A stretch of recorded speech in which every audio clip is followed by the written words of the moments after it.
नमस्कार, आदाब, सत श्री अकाल, जय भीम, जोहार। आपका बंदन, आपकी आरती। मैं एडवोकेट प्रवीण कुमार भारती। कल दिल्ली में ग्रेटर कैलाश के विधायक और मंत्री दिल्ली सरकार के कल यानी 29 मई 2024 को एक प्रेस कॉन्फ्रेंस कर रहे थे, जिसका विषय था कि दिल्ली के एलजी ने उनको एक खत लिखा जिसमें उन्होंने गर्मी के लिए क्या क्या प्रिकॉशंस लेने थे, इसको ध्यान में रखते हुए उन्होंने खत लिखा। मेरा मुद्दा, चूँकि मैं 90% आबादी SC ST OBC माइनॉरिटी का चिंतक हूँ और उनकी चिंता करता हूँ, तो उनके पहलू से मैं चीज़ों को देखने की कोशिश कर रहा हूँ। मेरी बात सही लगे तो आप चैनल को शेयर और सब्सक्राइब कीजिएगा। दिल्ली और देश के हर व्यक्ति जो SC ST OBC माइनॉरिटी समाज से है, उन तक ये वीडियो पहुँचाने का प्रयास कीजिए। साथियों, देखिए, सबसे पहले हम इसमें देखते हैं कि ये पूरा जो प्रोसेस है, प्रक्रिया है, इसमें कौन कौन लोग शामिल हैं। तो दिल्ली का LG सवर्ण समाज से है, खत रिसीव करने वाला वो भी सौरभ भारद्वाज जी ब्राह्मण समाज से, सवर्ण समाज के हैं, और उसके बाद जो आम आदमी पार्टी के प्रमुख और मुखिया हैं वो भी सवर्ण समाज से। देखिए, एक खत लिखा जाता है और उस खत में ये कहा जाता है कि आप जी दिल्ली की गर्मी के लिए कुछ नहीं कर रहे हो। तो इस बात को आम आदमी पार्टी इस बात से आहत इतनी होती है कि वो एक प्रेस कॉन्फ्रेंस बुला लेता है। और प्रेस कॉन्फ्रेंस में एक समुदाय और है, प्रेस के लोग, मीडिया, वो भी सारे सवर्ण लोग हैं। यानी खत लिखने वाला सवर्ण, खत रिसीव करने वाला सवर्ण, और प्रेस के माध्यम से जिनका बिजनेस और व्यापार चलाया जा रहा है। क्योंकि आपको पता है कि जितना ज़्यादा लोग प्रेस को देखेंगे उसकी उतनी उसको एडवर्टीजमेंट मिलता है और उसके नाम से उनका व्यापार होता है। यानी खत लिखने वाला सवर्ण, खत को पाने वाला सवर्ण, और जिसका आमदनी करवाया जा रहा है वो लोग सवर्ण। लेकिन मूर्ख कौन बनाए जा रहे हैं? जो सबसे ज़्यादा टीवी और मीडिया और न्यूज़ को देखने वाला लोग कौन है? वो 90% SC ST OBC के लोग हैं। यानी जहाँ जहाँ फ़ायदा है वहाँ हर जगह पे सवर्ण बैठे हैं, और फ़ायदा देने के जगह पे SC ST OBC माइनॉरिटी यानी डायमंड परिवार के लोग हैं। एक ये पहलू हो गया। दूसरा, उस खत में कोई ऐसा शिकायत के लहजे में लिखा हुआ खत था, उसके लिए आप प्रेस कॉन्फ्रेंस बुला लेते हैं और उससे आम आदमी पार्टी इतनी आहत होती है कि 10-20 मीडिया के लोगों को बुलाया जाता है और उस बात को पब्लिक तक पहुंचाने का प्रयास किया जाता है। यानी इससे ये साबित हुआ कि आम आदमी पार्टी एक बड़ा ही सेंसिटिव राजनीतिक पार्टी है। लेकिन कब? जब इनके नेताओं यानी सवर्णों को वो बातें प्रभावित करती है। लेकिन जैसे ही वो बात, हालांकि ये कहते हैं कि हम गरीब, कमज़ोर, लाचार, मजबूर के राजनीतिक पार्टी हैं, क्योंकि हमारा झाड़ू का निशान जो है वो इस बात को प्रमाणित करता है कि हम दलितों और पिछड़ों की राजनीतिक पार्टी हैं। तब मैं आपको बताता हूँ, 1 जनवरी की घटना आपको याद होगी, जब दिल्ली के कंझावला इलाका में एक बिटिया के साथ गलत काम करके और उसको गाड़ी में मतलब निर्वस्त्र करके और कई किलोमीटर तक खींचा गया, और ये बात पूरी मीडिया में फैली। लेकिन फिर भी आम आदमी पार्टी ने कितना किया। देखिए, एक तरफ एक बिटिया के साथ इतने विभत्स घटना होता है, उसके बाद उसका कत्ल होता है, और कत्ल भी बेरहमी से गाड़ी में घसीट करके, रोड पर घसीट करके कत्ल होता है। और एक तरफ एक मामूली सा लेटर जिसमें कहा जाता है कि आप गर्मी के लिए कुछ नहीं कर रहे हो, मामूली से लेटर के लिए मीडिया बुला लिया जाता है, 10, 20, 50 मीडिया, बुलाने वाला सवर्ण और मीडिया आने वाला सवर्ण।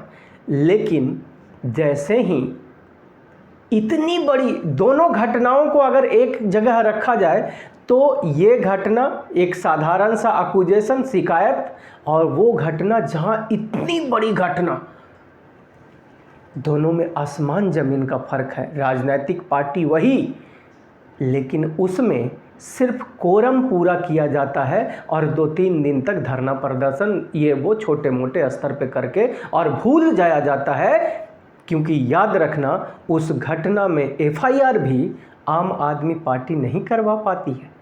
उसमें रोहिणी कोर्ट ने उस पे कॉग्निजेंस लिया और उसके कॉग्निजेंस के आधार पर उस घटना में एफआईआर दर्ज होती है। तो देखो चरित्र इन सवर्णों का, जब दलित की बेटी के साथ इतना बड़ा घटना घट जाता है तो कोरम पूरा किया जाता है और एक मामूली सा खत आकर के ये कहता है कि आप इसके गर्मी के बारे में कुछ नहीं कर रहे हो, तो पूरा प्रेस कॉन्फ्रेंस बुला लिया जाता है। ये एक घटना। दूसरी घटना आपको बताता हूँ। दिल्ली में एक और महिला जिसके 4 या 5 बच्चे थे और वो यहाँ गवर्नमेंट हॉस्पिटल में काम करती थी, और उस हॉस्पिटल में ही कुछ लोगों ने, जो बड़े लोग थे, सवर्ण लोग थे, उन लोगों ने उसके साथ गलत काम करके और उसका कत्ल उसी हॉस्पिटल में कर दिया। लेकिन ये मैसेज भी आम आदमी पार्टी के पास गया, लेकिन उस पे भी लीपापोती करने का काम किया और उसमें अरविंद केजरीवाल उस महिला को 1 करोड़ रुपया नहीं दिए, क्योंकि वो दलित से, यहाँ तक कि एफआईआर करवाने के लिए जो दलित पिछड़ों की ऑर्गेनाइजेशन और संस्थाएं थी वो आगे जा कर के उन बच्चों को ध्यान में रखते हुए एफआईआर करवाई और उसमें आज तक लीपापोती चल रहा है।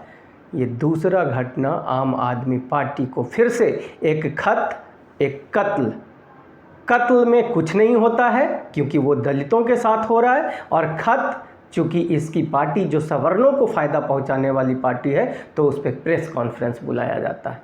ये फ़र्क है इनकी सोच में। तीसरा घटना है राजेंद्र नगर के एक विधानसभा के एक सरकारी स्कूल में। वहाँ मिड डे मील का खाना पहुँचाने वाली जो ऑर्गेनाइजेशन थी वो एक जहरीला खाना एक दिन परोस देता है।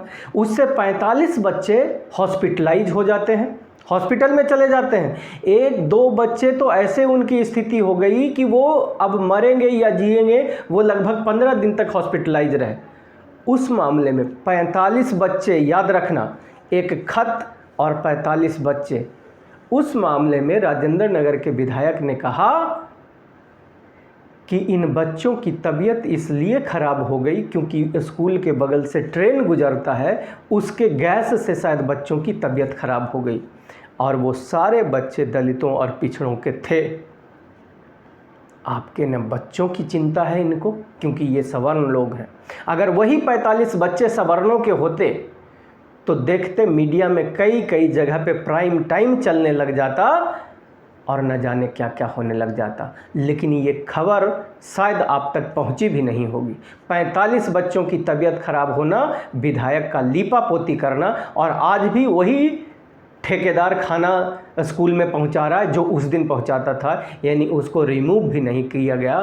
तो तब मैं कहता हूं कि आम आदमी पार्टी जो है वो एक सवर्णों की राजनीतिक पार्टी है। और तब मैंने आपको बताया कि आप देखना 3 घटनाएं घटी और तीनों घटनाओं में जहां सवर्ण इन्वॉल्व थे वहां पे बात को बड़ी की गई, और जहां पे दलित पिछड़े इन्वॉल्व थे, 45 बच्चे इन्वॉल्व थे SC ST OBC माइनॉरिटी के, उसको मीडिया में लाया तक नहीं गया क्योंकि मामले को दबाना था।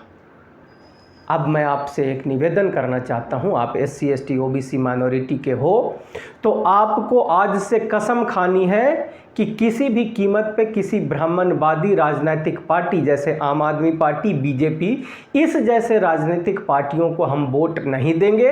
अपना वोट किसको देंगे ये भी बताता हूं। अब आपको अपना वोट किसी निर्दलीय प्रत्याशी जो SC ST OBC माइनॉरिटी यानी डायमंड परिवार से आता हो, और वो व्यक्ति अगर आपके विकास की विचारधारा को समझता हो तो आप उसको वोट करना, नंबर 1। अन्यथा आप दूसरा वोट उसको करना जो राजनीतिक पार्टी में कम से कम 100 में 90 बड़े पदाधिकारी डिसीजन लेने वाले, अगर 10 का उसका राष्ट्रीय कमेटी का सदस्य है तो कम से कम 9 पदाधिकारी जब SC ST OBC का हो, उस राजनीतिक पार्टी को आप वोट करना। तभी जब SC ST OBC माइनॉरिटी के विकास की विचारधारा को समझने वाले लोग जब वार्ड में, विधानसभा में और राज्यसभा लोकसभा में पहुँचेंगे तब आपके बच्चों को नौकरी और रोज़गार की व्यवस्था करेंगे। बात सही लगे तो चैनल को शेयर और सब्सक्राइब ज़रूर करना। धन्यवाद।